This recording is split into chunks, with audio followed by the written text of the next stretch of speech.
So hello guys, welcome back to my channel. আজ তোমাদের সাথে শেয়ার করব পুরী ডে ওয়ানের ব্লগ। তাহলে চলো শুরু করা যাক। সবাই মিলে ব্যাগপত্র নিয়ে রওনা দিলাম হাওড়ার উদ্দেশ্যে। রাত্রি 10টা 10-এর ট্রেনে জগন্নাথ এক্সপ্রেসে যাত্রা করলাম পুরীর উদ্দেশ্যে। ট্রেনের সময় অনুযায়ী ছাড়লো। চোখটা লেগে এলো হালকা করে। চোখ খুলতেই দেখি পৌঁছে গেলাম পুরী স্টেশনে।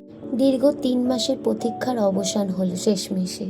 স্টেশন থেকে একটা টেকার নিয়ে নিলাম, যার মাথা পিছু খরচা পড়েছিল 150 টাকা করে। হোটেলে গিয়ে ফ্রেশ হয়ে সবাই মিলে বেরিয়ে পড়লাম সমুদ্রের উদ্দেশ্যে। সেখানে গিয়ে গরম গরম ব্রেকফাস্টে নিয়ে নিয়েছিলাম 1 প্লেট ম্যাগি, আর তার সাথে ছিল সমুদ্র সৈকতের শোভা।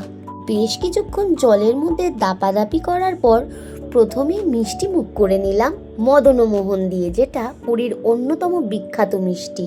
ফিরে এতটাই ক্লান্ত ছিলাম যে তখন আর ভ্লগ করে ওঠা হয়নি, তাই একেবারে তোমাদের সাথে শেয়ার করলাম সমুদ্র আরতি দিয়ে।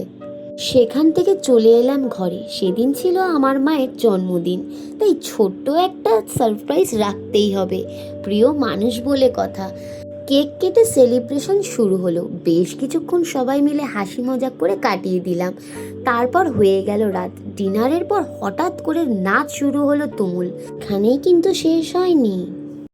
ঘড়িতে তখন ভোর 4:10। সবাই মিলে ঠিক করলাম সমুদ্রের পাড়ে যাব সানরাইজ দেখতে।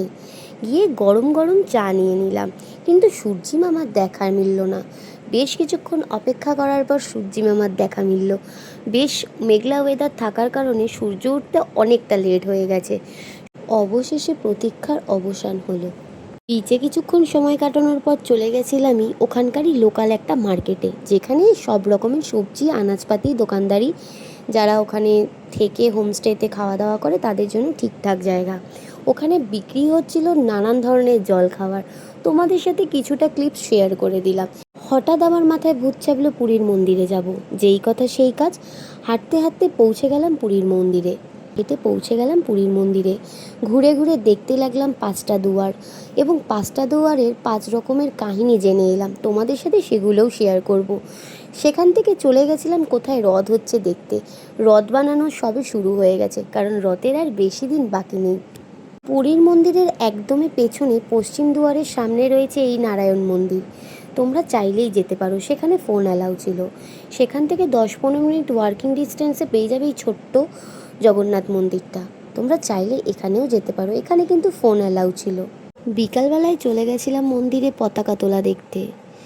বেশ কিছুক্ষণ সময় নিয়ে যাবে, কারণ অনেকক্ষণ টাইম লাগে এই পতাকা খোলা থেকে শুরু করে নতুন পতাকা লাগানো অবধি।